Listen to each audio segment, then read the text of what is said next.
I am Marcus Blake here at the 2024 Oak Cliff Film Festival, and I am speaking with Rebekah Louisa, known as the Film Festival Doctor. So I think it's important to talk about, well, why film festivals are important, how filmmakers can get into film festivals and start their journey. And so my first question is, how did you become the Film Festival Doctor? What got you into this business? So it all kind of came about by accident. I was studying for my PhD in the UK, where I used to live, and I thought what I wanted to do was go into the world of academia and become a film studies lecturer. But it turned out that when I got asked to co-produce a film festival, that was actually my life's purpose. So a friend of mine who, this is kind of random, but a friend of mine who got asked to put on Wales's first horror film festival by the Film Council of Wales said, "Oh, do you want to help out? Because it's new to me, festivals, I'm not quite sure what I'm doing." So I was like, yeah.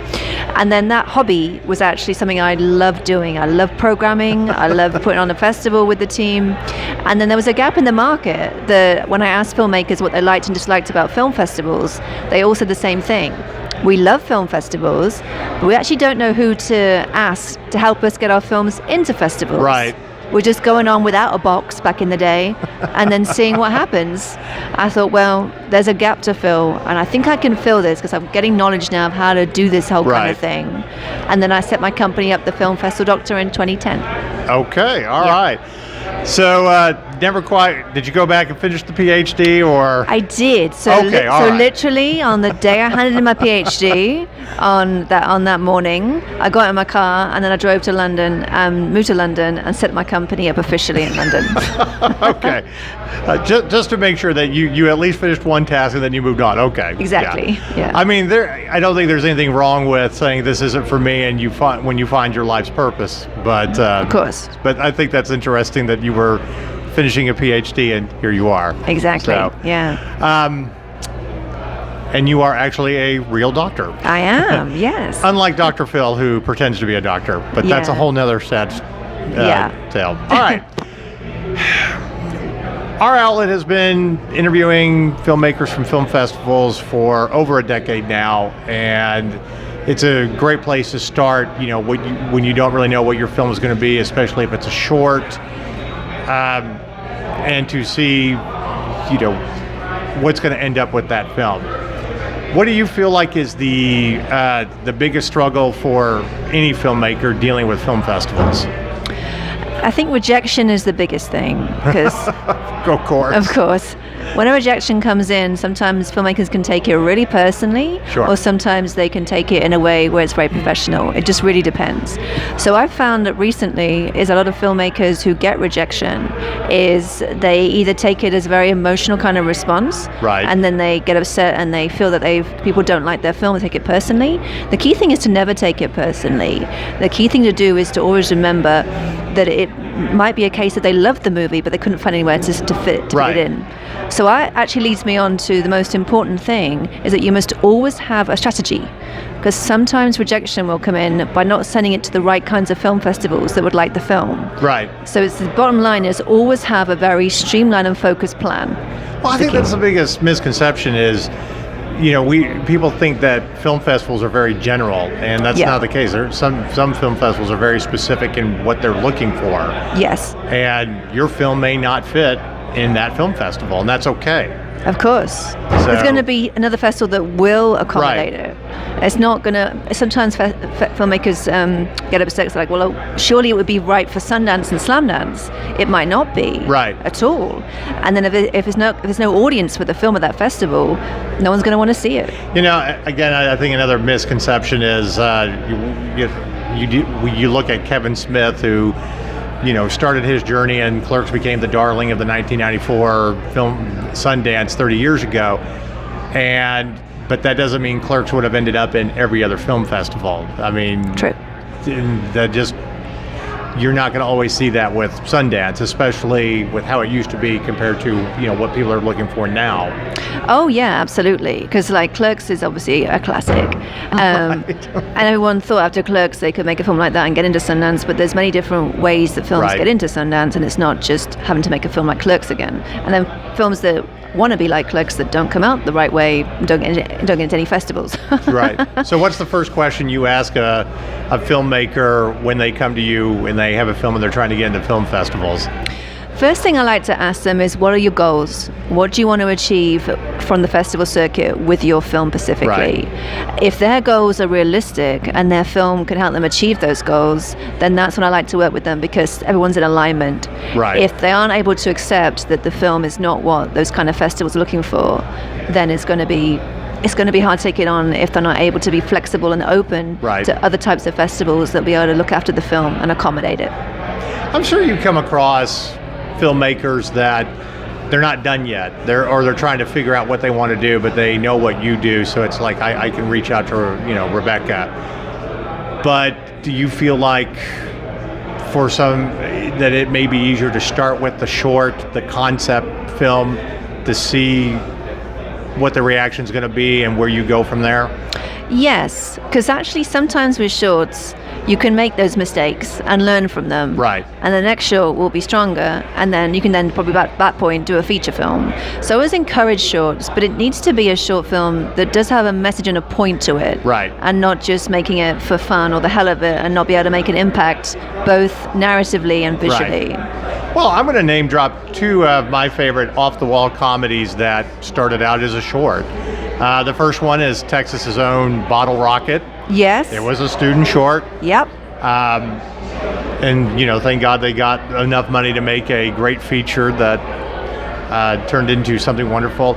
But the other one is celebrating its 20th anniversary of its release, Napoleon Dynamite. Yeah. Started out as a student short. It wasn't even Napoleon Dynamite at that time. And that got a lot of rejections because people didn't know what that movie was. Yes, exactly. That's a great example, because that's like what we call now a cult classic. Yeah. Everyone loves it, the dancing, and obviously the lead and the performance is absolutely incredible. That is what we call a typical festival film, because you discover that talent. Yeah. And at first, sometimes you have to just get that one big break at a festival that will then get more festival selections, and then people will get it. Well, I also think it's considered the second most profitable independent movie to be made, because they made it for $400,000 and it grossed like about $50 million. Yes. But the first one is, the Blair Witch Project, which that just exploded and exactly like that was the overnight success. Right. Is there a particular type of film that you have a preference working with, or? We pretty much work with everything. So we do obviously feature films, short films, fiction, non-fiction, music videos. Really? Okay. We actually just had one at the Oak Cliff Film Festival, which was shot in Super 16, a music video called Blythe that went down really well. Right. We also do podcasts, produce screenplays, and episodics and web series. So pretty much everything that's festival viable, and branded content as well. Oh, wow. Yeah, the whole lot. And there's room for that at festivals. Festivals have those sidebars where they screen branded content now. Yeah. And obviously music videos is a popular one. But yeah, we do them all. So, what's your favorite film festival to always visit? Besides the Oak Cliff Film Festival, which you're here. Besides this one, which is on my doorstep, because I live in Oak Cliff. With this accent, I do actually live here in Dallas. So I think, to be honest, one of my favorite festivals, which always has a big place in my heart, is the festival where I discovered film festivals, which was the Abertoir Horror Festival in Wales. Okay. So without that festival, there would be no film festival doctor. So that is has a massive place in my heart, and always will do. And also, I do love Sitges, which is the biggest fantastic film festival in the world. It's just something about that culture. Like, everything comes out at night. Like, literally, the parties will begin at like 1 a.m. But also, there's so many people there with all different kinds of films that aren't just like always specifically genre, but really interesting stuff. And it's just great to be in that environment. So obviously, to be the film festival doctor, do what you do. You love film. Yeah. What is the film that lit your fuse, that made you want to be involved with film? Pulp Fiction. Really? So Pulp Fiction is my favorite film in the whole world. Okay. Actually, my PhD is on Quentin Tarantino.